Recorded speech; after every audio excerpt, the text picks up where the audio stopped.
Radio Telefi Sheridan. Now on RTE1 we join Miriam O'Callaghan for tonight's Prime Time. Suffer little children. How did we as a nation allow this horrific and shameful child abuse to continue for so long?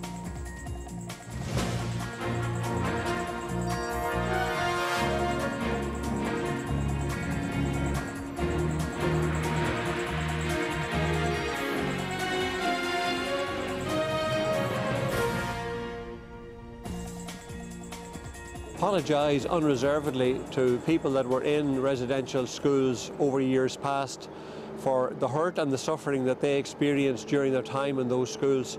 And I do that very unreservedly and openly on behalf of the Christian Brothers. We did issue an apology in 1996 and another one in 2004.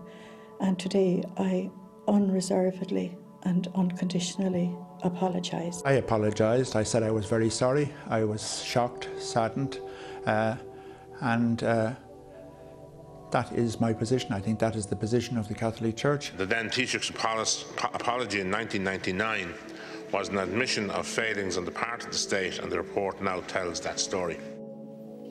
Well, hello and welcome to the programme. Apologies there yesterday following the publication of this report of the Commission to Inquire into Child Abuse. It runs to 5 volumes and it's a devastating account of the horrific litany of physical and sexual abuse in residential institutions the length and breadth of this country.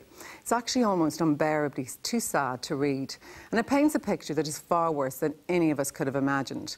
Little children whose only crime was poverty on a daily basis being beaten and flogged and kicked and scolded and burned. And heartbreaking individual stories like the little 5-year-old boy put in one of these places simply because his mother had died, and the way he was beaten for wetting his bed, being left-handed and having a stammer. So how did the religious orders produce such monsters, and why didn't they stop them?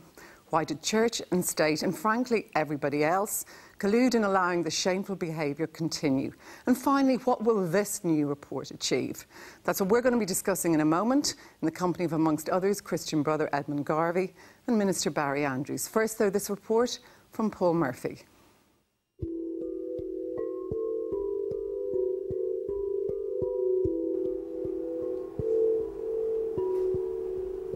Until yesterday, the story of abuse by paedophile and violent clerics in industrial and reform schools was only partly told. But the report of the Child Abuse Commission changes that. The 5-volume, 2,600-page report of Justice Sean Ryan tells more, analyses more, and gives more squalid details than anything that has gone before.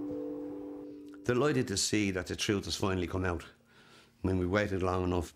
The cruelty, the sheer cruelty. On every page almost. The report makes it very, very clear we knew what was going on in those institutions.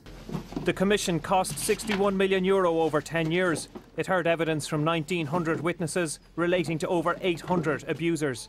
It was established after RTE's States of Fear series 10 years ago. Others had written and broadcast about child abuse, but it was the stories told in those programmes that prompted wide public revulsion and spurred an apology from the government. On behalf of the state and all the citizens of the state, the government wishes to make a sincere and long overdue apology to the victims of childhood abuse for our collective failure to intervene, to detect their pain and to come to their rescue. Musician Don Baker was one of those who took part in States of Fear. As a 12-year-old, he was sent to the Oblate Run Reformatory at Dangan in Offaly. There he was subjected to flogging. I was taken down here and I'm left totally naked. They would kneel me down here, my hand stretched out on the 4th step. There was another brother, and he came up here, and he stood on my fingers. So you can imagine his weight on a 13-year-old child's hands and fingers. And there was another brother, and he was the one who administrated the punishment. They had this great big leather that was filled with weights. He would whack you. The only one who showed me any kindness, in fact, was one of the night watchmen. And the night I got the flogging, I was made to kneel at the bed, and I wasn't allowed to get into bed because I was bleeding. And I suppose they didn't want to stay in the sheets. And he came up to me after an hour